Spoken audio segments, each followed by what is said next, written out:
Today I'm going to take a closer look at an app called Explain Everything. Explain Everything is a whiteboard app.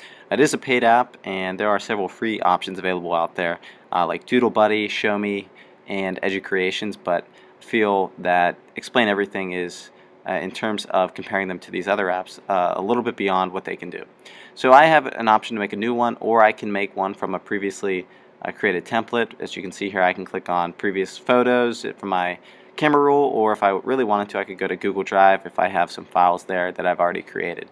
But for right now, I'm just going to start and make one from scratch. But before I even do that, I want to point out, if you go to the Information tab, there are two things available to you.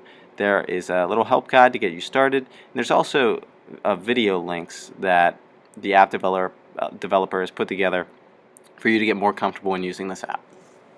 Alright, so I'm going to open up a blank file just by clicking the plus sign. And when I do that, I can pick my background. I'm just going to pick a green background here. And on the left side, just to preview what some of these tools are. The finger, I can move something around. If I want to click on the pen tool, as you can see, I can change my pen color. And I'm drawing right now, just writing pen. I can change the color, changing it to red, just underlining it. But I could also change the width if I would want to by holding down that pen icon. Next icon down the line is the shape icon. I can just hold it down. If I want to select an arrow, select the arrow, I have my shape. Next one down the line, we have the font tool. So I'm clicking on that, and I'm going to put in some example text here, and I'll just type in the message text. And then I can resize that toolbox, or that text box, or toolbox, whatever you want to call it, and change the color of my text. I can then move it to where I would like it to be. So right now I've just used the pen tool, the shape tool, and the text tool. If I want to edit that text, I just double tap on it and I centered it. Now the plus sign, I can add different items if I would want to. I can add a photo that previously exists, like my photo of Grover here. And if I wanted to also, I can take a picture. So let me just take a picture here of the floor. And I'm going to use that photo. So it comes in real big. So I'll just resize it down to where I want it. I could also, and I'm going to create a new slide here by clicking the plus sign on the bottom of the screen. And I'm going to add in a new browser. And what this will open up is a live web browser. So I'm just going to go to the school website, nhsd.net.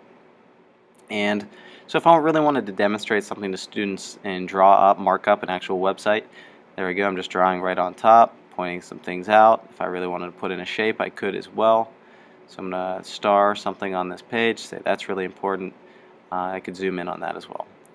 So, and really if I wanted to just continue using that site, I could just double tap on the web browser and continue to use it. So that's the insert a web browser. So let me go back to my original slide here. And another thing that I wanted to demonstrate, if I want to get rid of something, I just click on the X on the left sidebar, and then I would press the X on the screen. And that's what I use to just eliminate the text off of my screen. Now another option, if you are doing any recording or you want to use this as a presentation tool, there's a few arrows that you can use. You can change that to whatever you would want. And I could also, if I want to adjust something specific, I can click on this Information tab. And this is where I really have some control over the items on my screen. So if I want to lock something in place, if I want to send it backwards and put something else over to it, that's where I use that Information option, or that I option. But perhaps the most powerful tool in Explain Everything is your ability to record and annotate on the screen. So I am going to go back to my first slide here. Oh, I just added a third slide. But I'm pointing out where the record button is right now, and I just hit the record button and I'm writing on the screen, and I could record whatever I wanted, and I go ahead and I hit the playback here, and now it is showing what I just did. So if you wanted to record a math problem or have a student show how to do a math problem, you could do that as well. So another options on the right side. So now when I'm done, how do I export whatever I've made? So this may be a video that I've made, or I just might want the slides. So the first option that I have, I can export it as a PDF or as an image. The second option, I can export it as a video, or I can just save the project to work on it later. So again, that first option is to export it as an image. The second option is to export it as a video file, and I might do that to my camera roll. I might export it to YouTube. And that third option is to save it either locally. I might want to save it on Google Drive to get to it on another iPad. That's really up to you, or however you are having your students use it. So that was a very quick tutorial or overview of how to use the Explain Everything whiteboard app.